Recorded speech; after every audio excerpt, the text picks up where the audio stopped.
everybody, it's Gemma from Body Fix It. I hope you're well. So we're talking gardening tips. What do you need to think about? So I have my trusty plant here.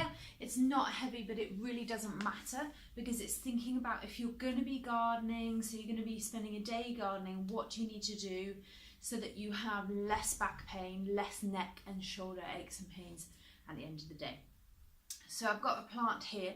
So if I was out gardening, one of the things is if you are planting, rather than having it on the floor and digging into it, can you put it on a surface so it's at shoulder height? I know you can't see my head, but it's at shoulder height, so then you're not bending over all the time. If you are lifting things, make sure you get some help, ideally, even if it's something quite light, get some help so that then you're not taking the load. You will be able to lift more and do it quicker if there's two of you rather than just one of you on your own. And when you're lifting, it's thinking about, so if this is my plant here, I'm going to lift. I want to have the plant so it's as close to my feet as I can get it. I'm going to try and be in a squat, so either one leg is bent and one is away, or both feet are in a squat, my knees are bent.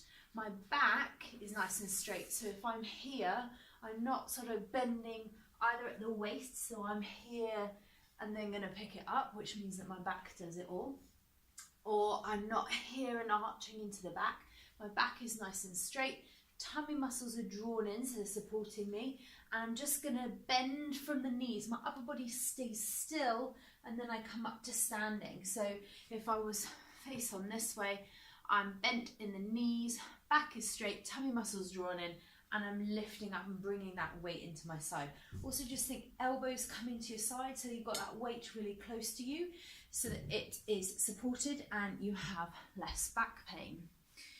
Another thing that you can think about is if you are going to be doing a lot of gardening, maybe do some digging for about half an hour, then switch to another task and then switch to another one. So every half an hour you're changing, so you're doing less of that repetitive motion over and over again, which will give you the aches and pains. One of the other things is if you are trimming the hedge, things like that, where it's above head height. So if I come, so I'm here, rather than me being above my head and I've got a lot of weight there and then I'm bending and I'm trying to trim the hedge, so I'm doing all of these movements, I want to think about trying to kind of get my shoulder blades in a good position, got my elbows in by my sides, and either I'm kind of lunging, so if I was standing, I'm lunging with my body rather than me moving my upper body, which is going to cause me aches and pains.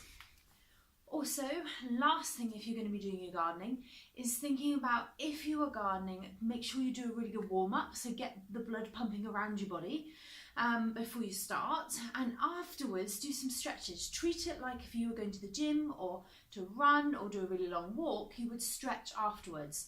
So do that after you've been doing your gardening, and then you'll have less aches and pains the next day.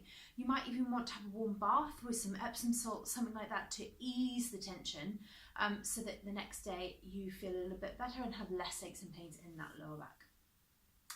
I hope those tips help. Let me know if you want any more help, and good luck with your gardening. Just remember, take it steady, break it down into stages, don't do lots of the same movements all of the time, and you should have less aches and pains. Also, one of the things if you do a lot of gardening is thinking about maybe some Pilates to strengthen up those tummy muscles, core muscles, so that when you are doing your gardening, the next day you have less aches and pains. You can get in contact with us because we have our next round of beginners Pilates starting soon. See you soon.